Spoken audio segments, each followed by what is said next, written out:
Welcome to the Bobby Moore Stand. My name's Gary, and this is a West Ham news update. So I'm going to explain why I believe David Sullivan is going to screw up yet again. And I hope you saw in the thumbnail it's a bit of a history lesson of many of the balls ups he's made before. But before we go there, please subscribe to the channel.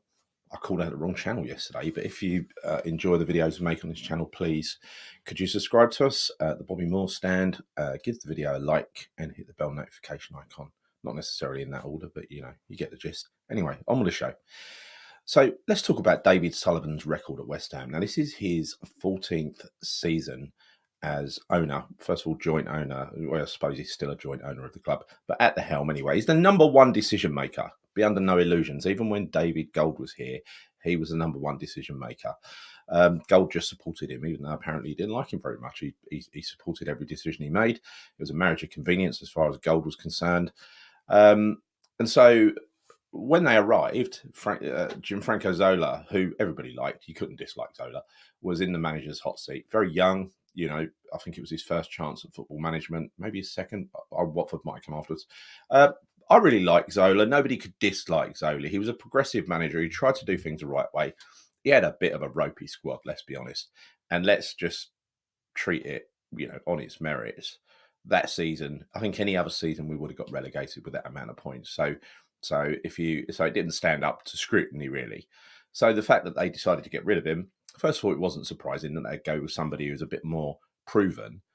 But they hired Avram Grant because he was free, because he was old, because he had managed in the Premier League before. We added to an already bad squad Freddie Piquion and Pablo Barrera. And then when it was too late in January, we added Demba Ba. It was too late, unfortunately. We went down.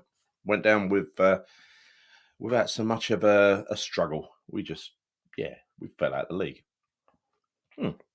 Excuse me. Sorry, got a dry throat. Then relegated, sitting in the Championship, they went and hired Sam Allardyce. Arguably the right appointment at the time. And suddenly they found money. I don't know from where, but obviously money they've been keeping by.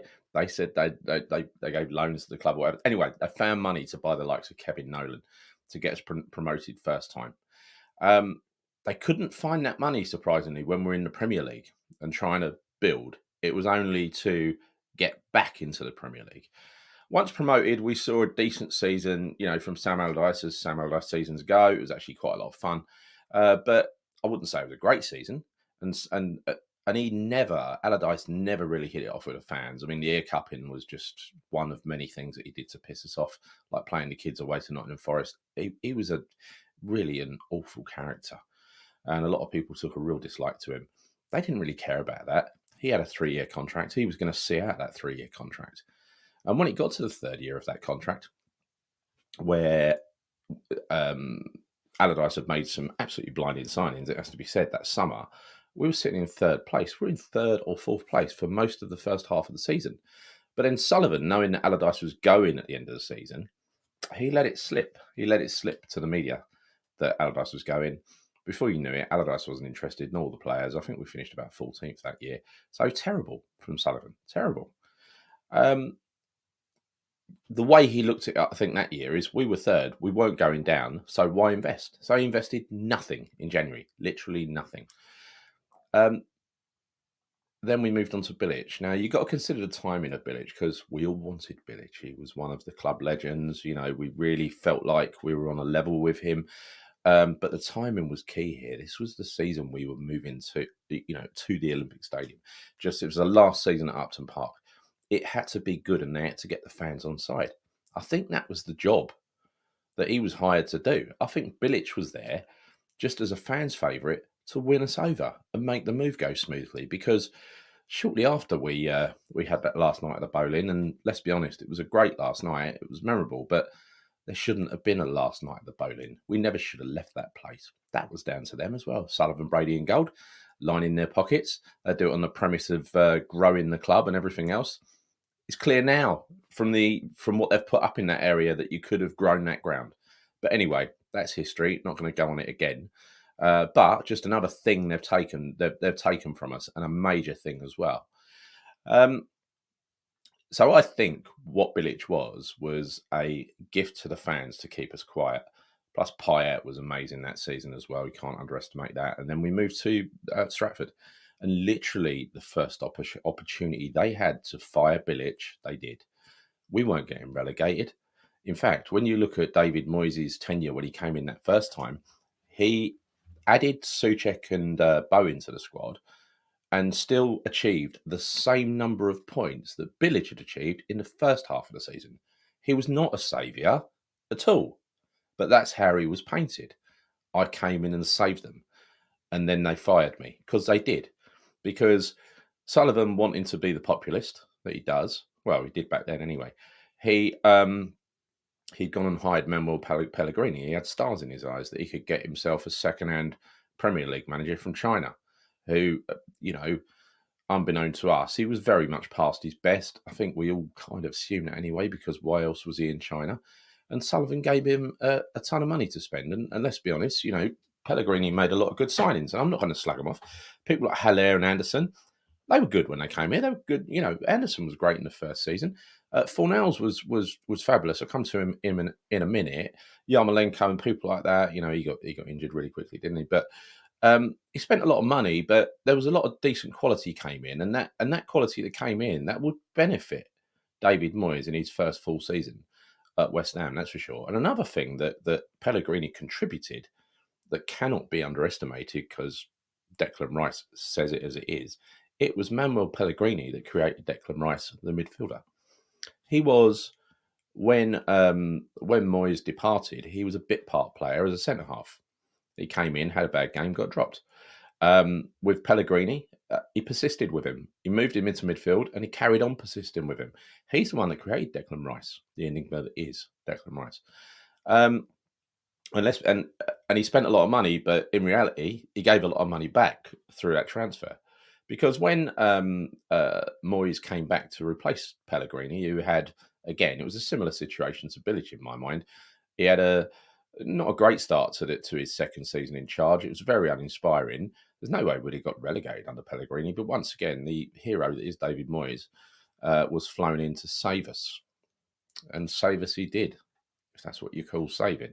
Anyway, by the way, by this point, we were all a little bit fed up with Pellegrini, and even Moyes seemed like a bit of light relief. But at the same time, you see how this is going. It's just, this is just them defaulting to their man every time, and that's what worries me so much about this. They always default to boring and guaranteed.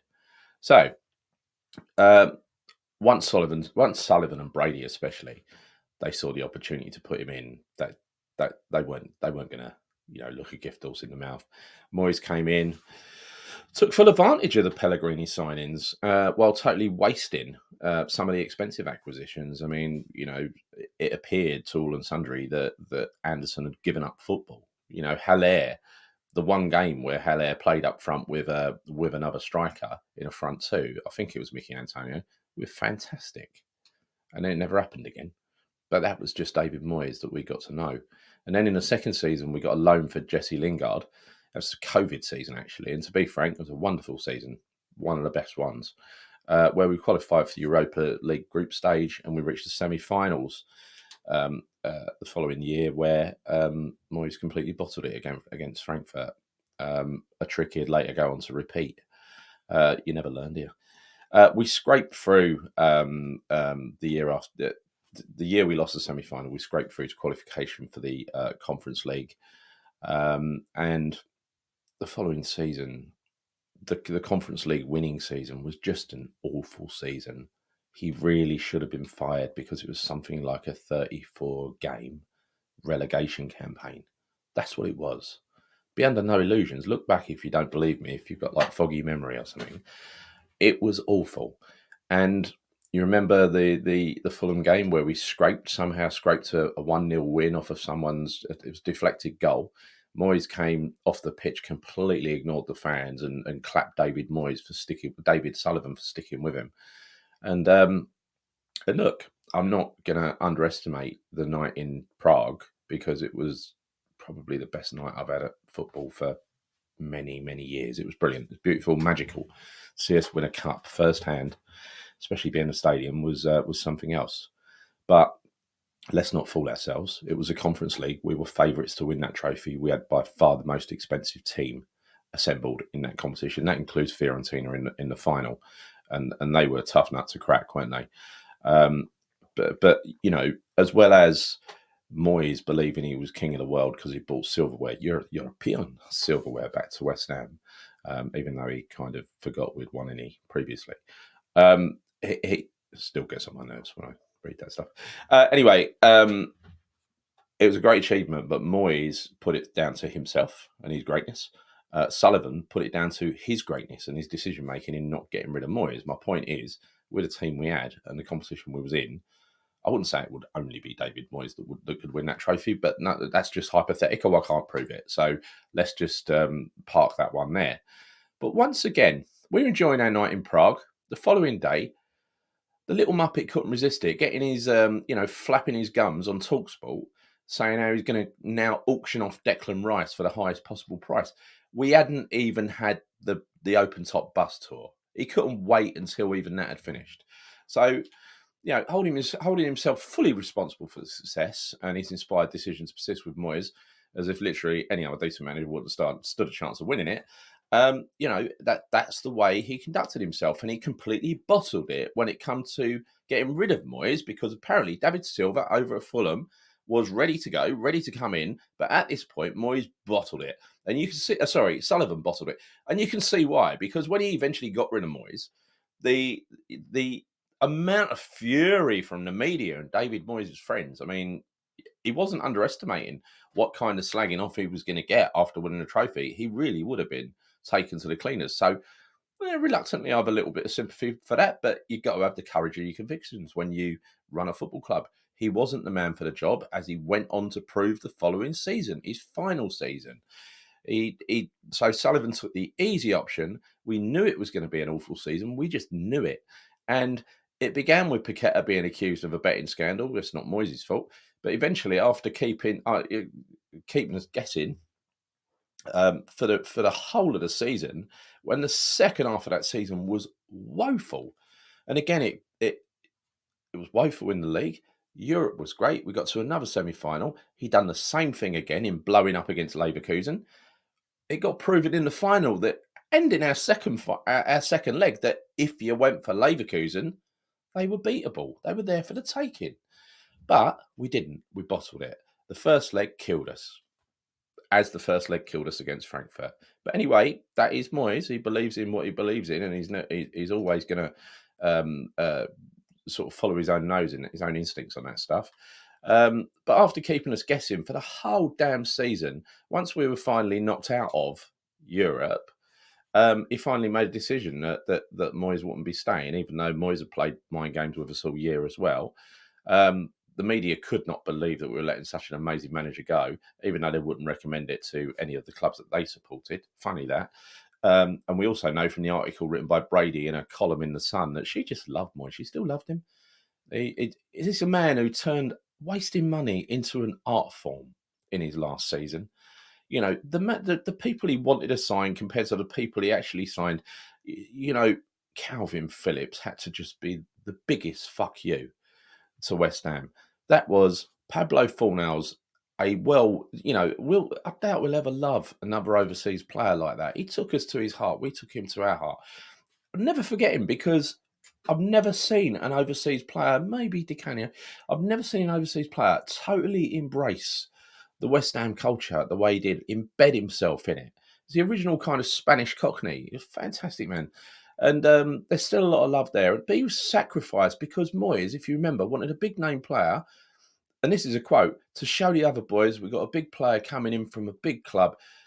So he gambled on Phillips, thinking it'd give him another Lingard boost. But it didn't. It was the antithesis of Lingard. It was everything he touched turned to shit. He was useless.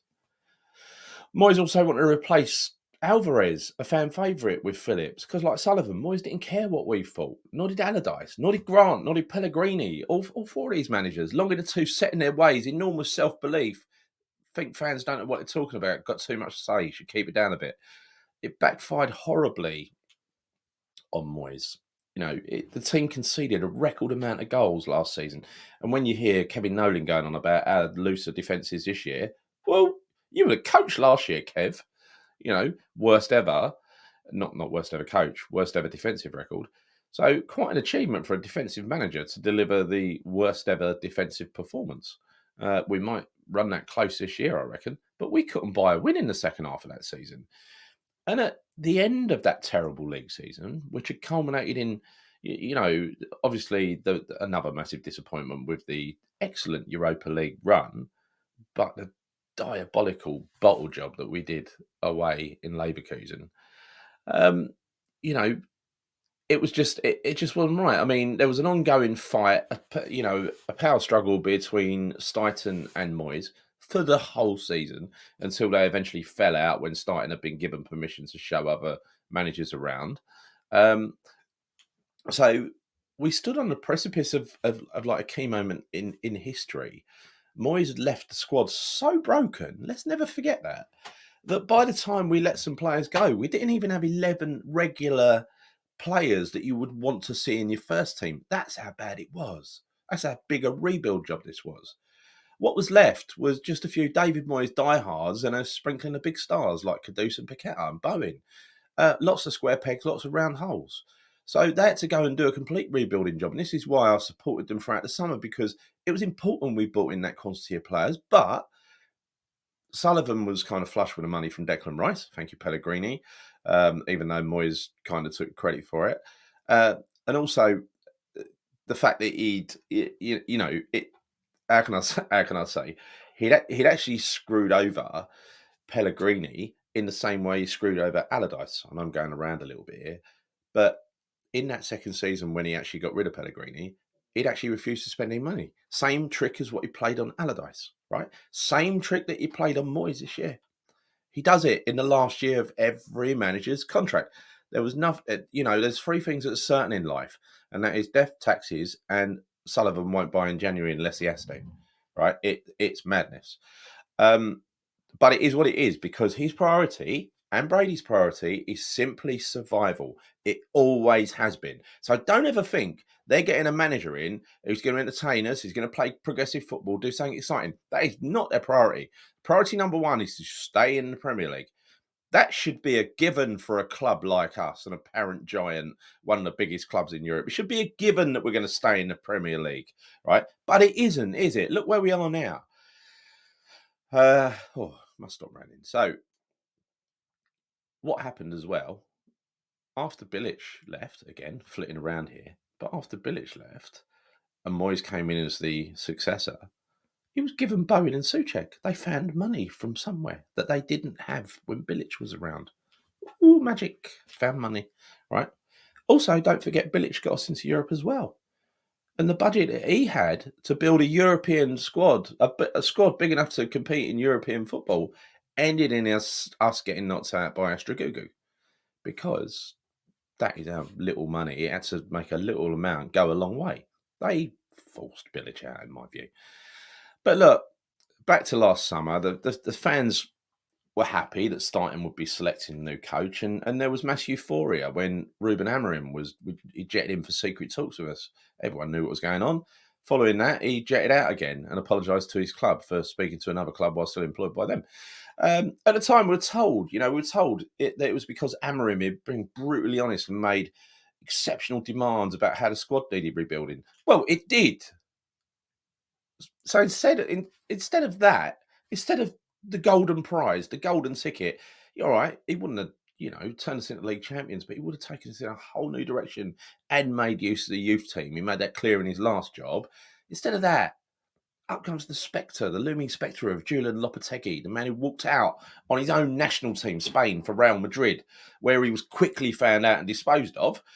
The man who walked out on Wolves after spending 100 million, and apparently he was disenfranchised. He had his feelings hurt because the club told him they didn't have funds for signings until the end of the window. They had no money. He had to wait till the end of the window. He'd get signings, but not till the end. But he wanted them at the beginning. That wasn't good enough for Lopetegui, so he fucked off. Listening to Wolves fans, some were sympathetic because their club, clearly their club has clearly rinsed them for ticket prices in the same way they're doing to us, right? Lucky at moving concessions and everything else. So they're not in love with their club. So when it comes to blaming a manager versus a club, sometimes they're going to blame the club. That's the only explanation I can think, because some of the other Wolves fans were just brutally honest about how crap he is, and he is. And look at some of their results. They got dumped by, I think, 6-0 by Arsenal, 5-0 by Brighton towards the end of his reign. Julen Lopetegui is famous for being really good at interviews, at selling himself to senior executives. Now, it is a skill, don't underestimate it. So, following a huge press, great interview that really impressed the silk pajamas off of David Sullivan, it all started an orchestrated press campaign, clearly led by the club and Guillaume Balaguer, telling us we didn't know what the fuck we were talking about and we need to embrace this guy, accentuating all the positives about, oh, yeah, he's going to play youth team. Don't you know he used to run the Spanish team, the under-21s? Do you know that? Well, yeah, as it turns out, it doesn't really correlate to him using young players in the first team in the Premier League, does it? We then signed a whole host of new players and ended up looking like a good squad, albeit we stopped short of signing the last few pieces we need. We should have signed John Duran. Instead, we got an expensive broken German and a Brazilian who's not ready for the first team yet. Some great signings, but also some really odd ones. Soler, Guido Rodriguez, has-beens, really. And what about the youth team who've been treated badly by Moyes? They get a chance now, right? Well, no, they're not getting their chance. And after being, most of them have been farmed out on loan.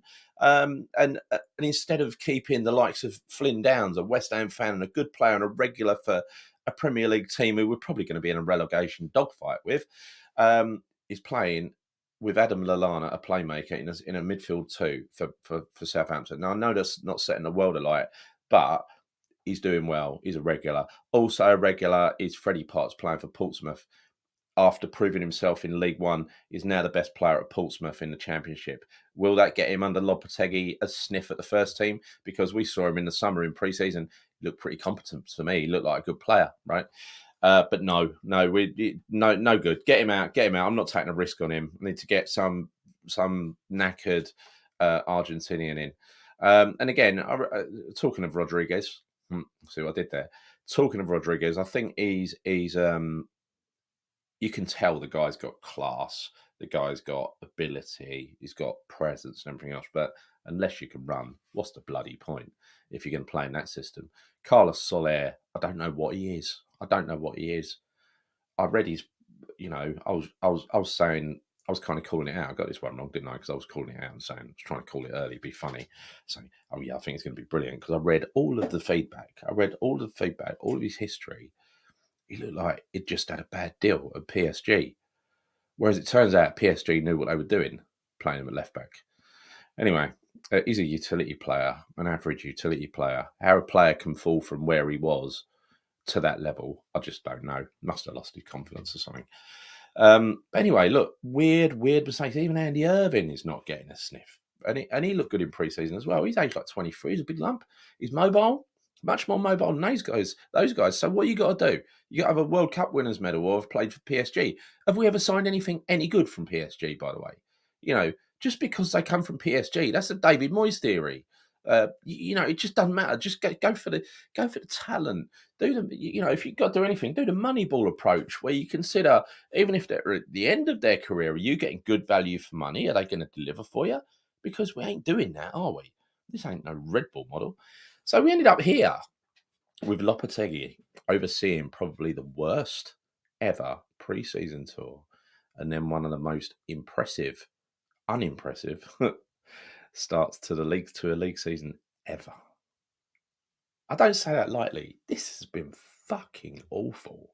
I've never seen a team so disjointed and lacking in idea. I've never seen players so lacking in application and knowledge of how to play a system and general interest.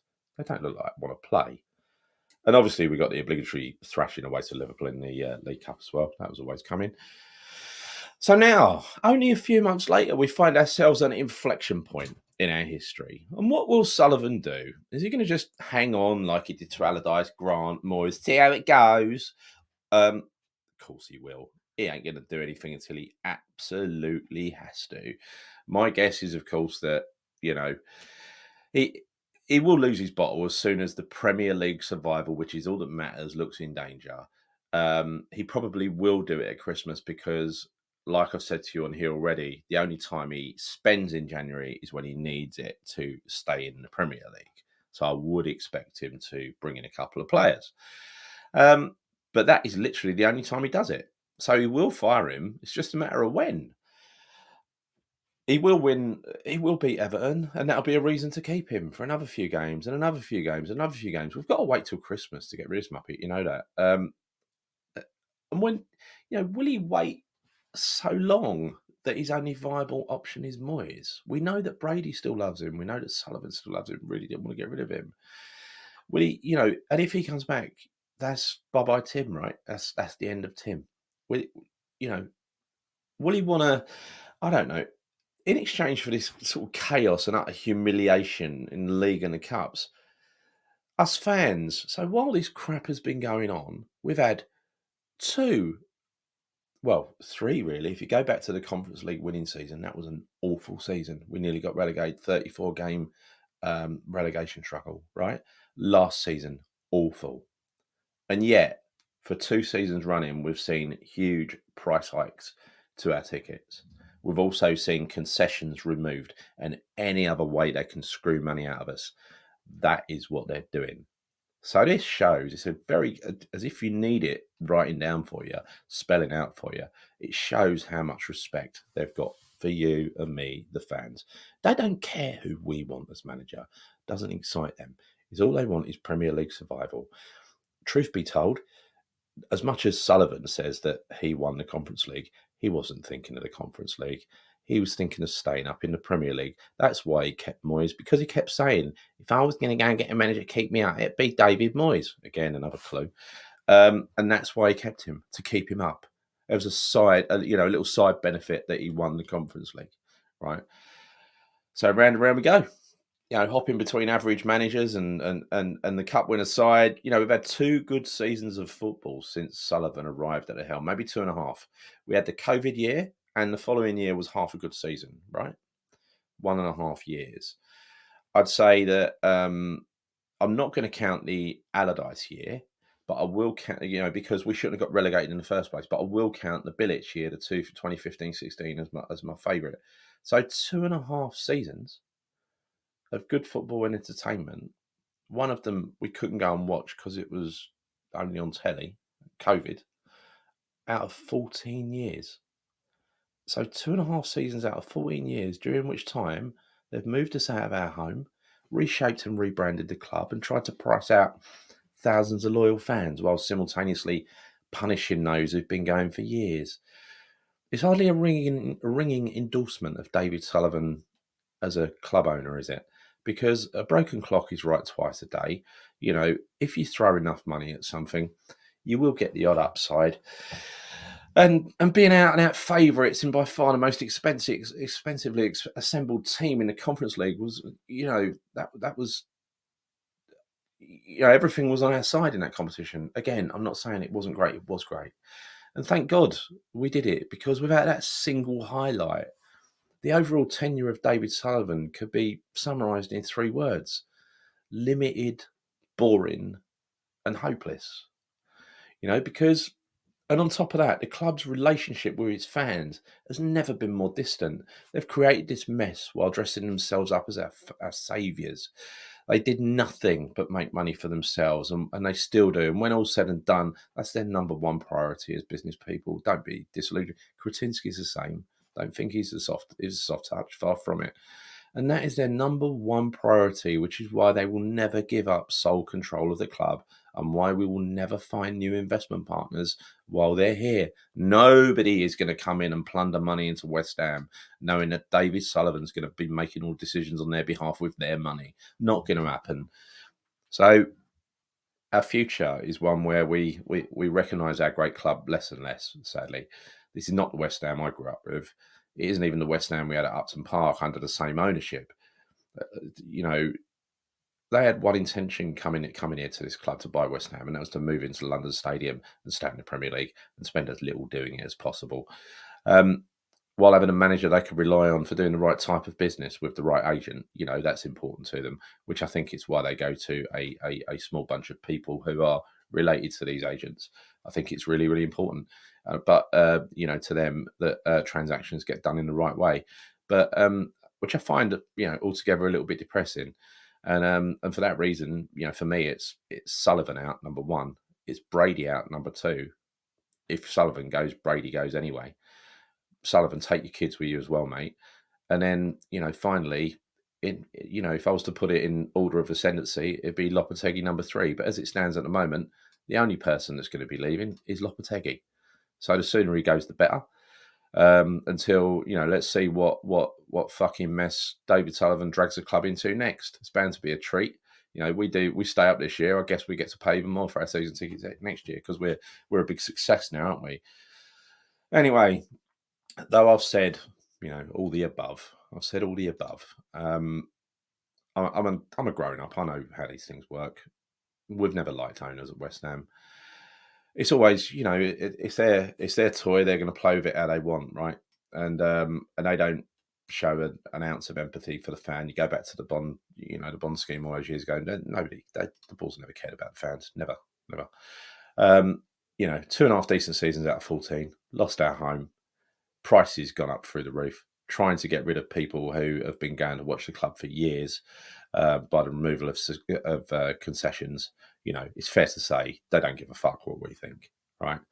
But as people on the outside, is all I can hope is one day, sometime soon, these locusts, that's what they are. They come in, they asset strip and tear something apart, right? They're locusts, a plague of locusts.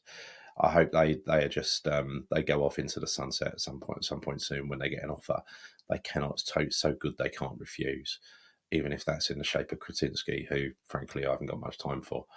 But anyway, at least you know Kretinsky's trying to make a return, and to do that, he'll have to make money out of the club. To do that, it'll have to be successful, right? That's my logic. It might be flawed, but anyway, that's the depressing story. So, you know, fasten your seatbelts. I'm sure David Sullivan will continue to disappoint us for many days to come. He's going to just keep sitting on his hands. He's still going to keep saying, "Oh, the manager's got our full back in," until eventually he doesn't, and he'll just go. Right? They're not going to give us a clue because they don't think we deserve it. We're just fans. We're just fans. Anyway, look, that was a depressing show. I'm sure you agree, but I hope you enjoyed it. There's a lot of content in there. If you did enjoy this video, sorry, I'm depressing myself with this stuff. If you did enjoy this video, please could you subscribe to our channel, The Bobby Moore Stand, here on YouTube. Give the video a like and hit the bell notification icon. And I suppose, look, it's in the lap of the gods now. Let's see what the little fucker does next. But I've got a feeling we ain't going to like it. See you soon. Come on, you irons.